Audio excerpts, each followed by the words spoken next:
Assalamualaikum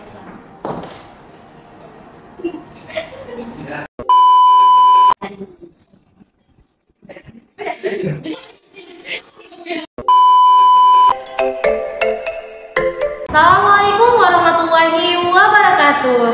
Halo semuanya, selamat datang di podcast Pojok Mahasiswa, di mana kita menggali inspirasi dan wawasan baru dari berbagai sudut pandang. Saya Ummu Zainab Napitupulu, host yang akan menemani kita semua dalam petualangan kali ini. Episode hari ini sangat spesial karena kita akan membahas topik tentang kritik hadis terhadap media sensasional dalam penyiaran dakwah Islam.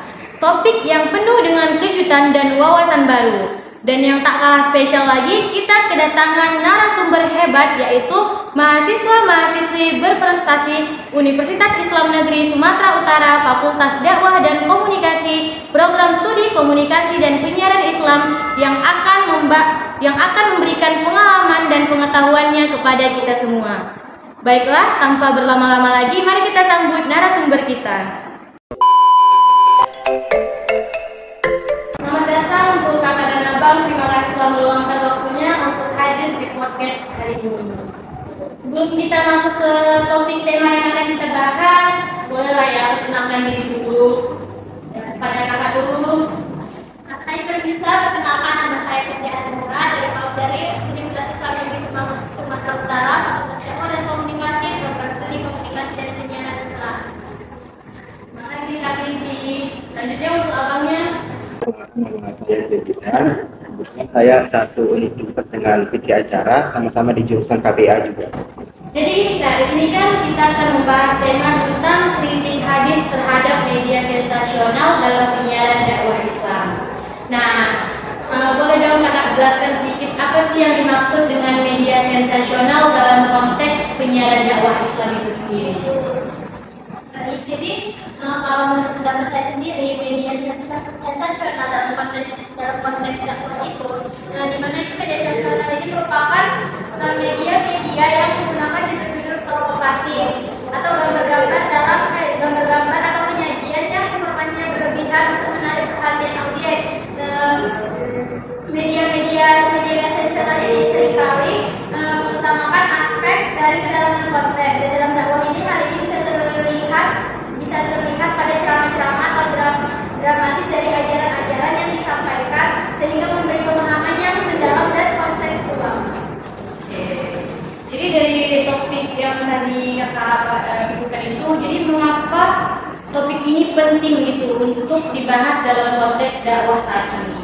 Topik ini tuh penting dibahas karena memiliki tujuan utama, yaitu menyampaikan pesan-pesan Islam secara benar dan bermanfaat bagi umat Islam lainnya. Seperti yang kita tahu kan, kalau misalnya media sosial ini merupakan media yang memprovokasi atau bisa mendistorsi pesan tersebut. Jadi bisa terdapat adanya kesalahpahaman media berita yang tersampaikan dan mengalihkan perhatian dari substansi ajaran Islam. Apalagi dalam era digital sekarang ini kan, jadi informasi yang cepat menyebar, pengaruh media terhadap persepsi dan pemahaman agama menjadi sangat besar. Oleh karena itu, penting bagi kita untuk menjaga integritas dakwah dari pengaruh sensasionalisme. Pengaruh sensasionalisme sangat krusial untuk memastikan bahwa ajaran sampai kepada umat Islam adalah ajaran yang benar dan bermanfaat. Nah, jadi ini setelah dijelaskan oleh Kak Fitri tadi apa sih media sensasional ini, terus juga dia kenapa penting dibahas. Nah, untuk abangnya boleh nggak sebutkan ciri-ciri dari media sensasional yang sering muncul dalam penyiaran dakwah?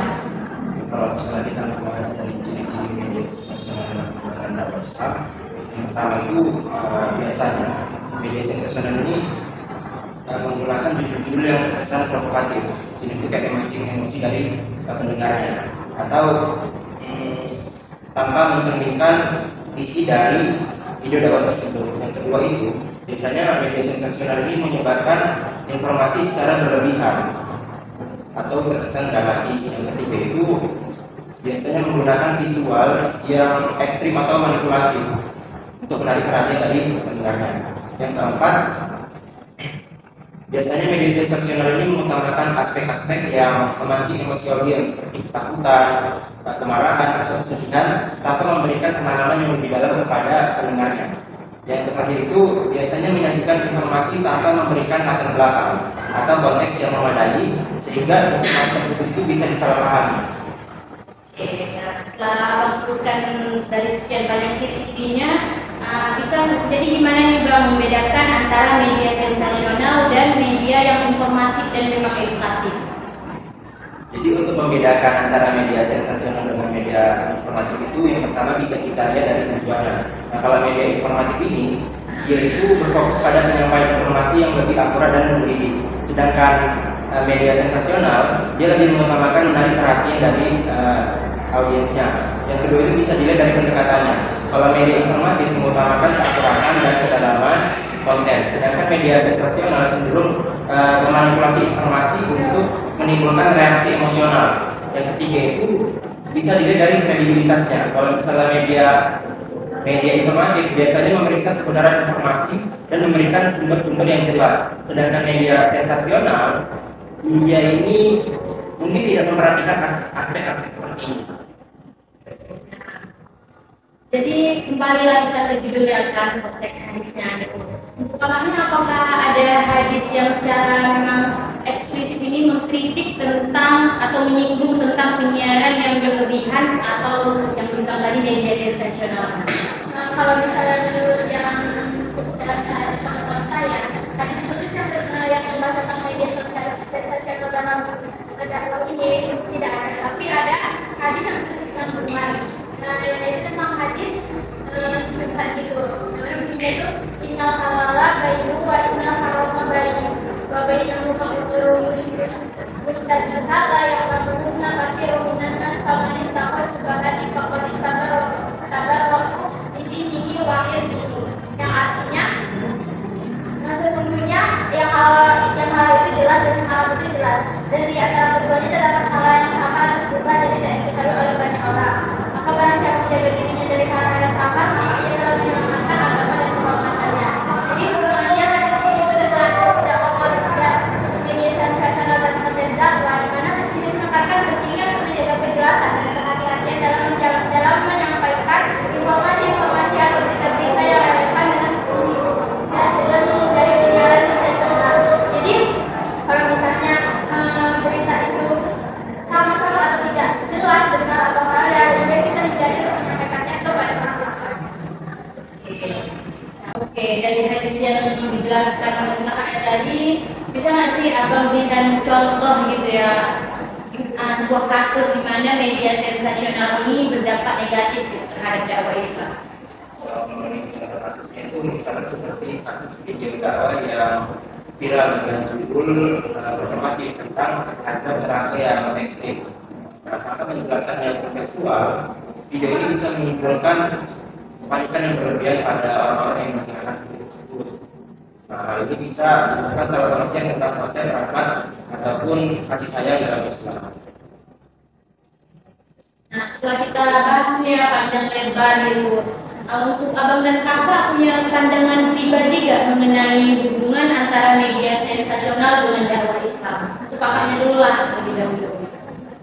Menurut pandangan pribadi saya nih, bahwa hubungan antara media sensasional dan dakwah Islam itu merupakan media sensasional ini membawa dampak negatif, lebih banyak membawa dampak negatif terhadap dakwah Islam. Di mana media sensasional ini bisa memperparah konflik dan ketegangan antara umat muslim dengan non-muslim, seperti menghancurkan kesadaran toleransi kepada antara masyarakat muslim dan non-muslim, dan kemudian menghancurkan kesadaran masyarakat muslim itu sendiri terhadap ajaran-ajaran Islam sebenarnya. Kalau seperti kita tahu kan, kalau misalnya media sensasional ini merupakan media yang isinya provokatif tentang ajaran-ajaran agama Islam. Jadi karena itu dakwah Islam ini harus menggunakan media yang lebih efektif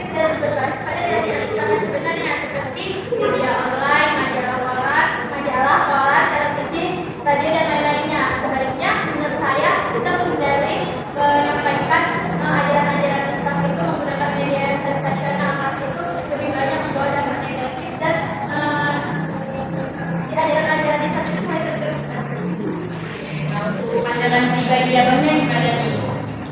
Pandangan pribadi saya mengenai hubungan media sensasional dengan dakwah Islam ini adalah bahwa media sensasional ini dapat diperlihatkan dalam dakwah Islam. Media sensasional ini kan biasanya berfokus pada informasi yang menarik dan fanatis.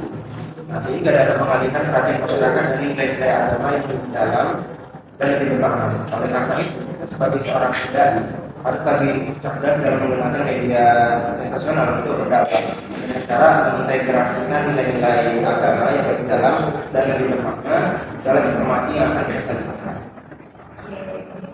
Baik, terima kasih kepada kakak dan abang sudah siap untuk ditanya-tanya di podcast kali ini. Jadi dapat disimpulkan bahwa media sensasional dalam dakwah Islam menggunakan judul yang provokatif, informasi berlebihan, dan gambar yang dramatis untuk menarik perhatian dan mengabaikan keakuratan konten itu sendiri.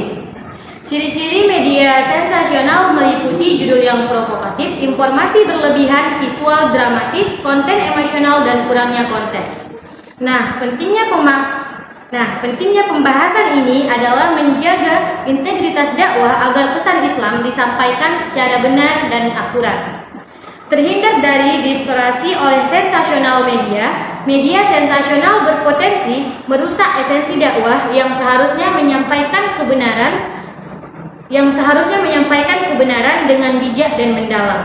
Oleh karena itu, penting untuk terus menghindari sensasionalisme dan fokus pada esensi dakwah yang sejati. Terima kasih kepada kakak dan abang sudah meluangkan waktunya untuk hadir di podcast kita pada hari ini. Terima kasih kepada semuanya telah menonton video ini sampai akhir. Semoga informasi yang kami bagikan bermanfaat untuk kita semua. Jangan lupa untuk memberikan like pada video ini jika kamu menyukainya, share ke teman-temanmu, dan tentu saja subscribe channel YouTube KPIA Winsu 22 untuk mendapatkan update video terbaru. Jangan lupa aktifkan juga lonceng notifikasinya agar kamu jadi orang yang pertama untuk nonton video terbaru dari konten kami. Kalau ada ide atau saran untuk konten berikutnya, tulis di kolom komentar di bawah ya. Sampai jumpa di video selanjutnya, tetap jaga kesehatan. Wassalamualaikum warahmatullahi wabarakatuh.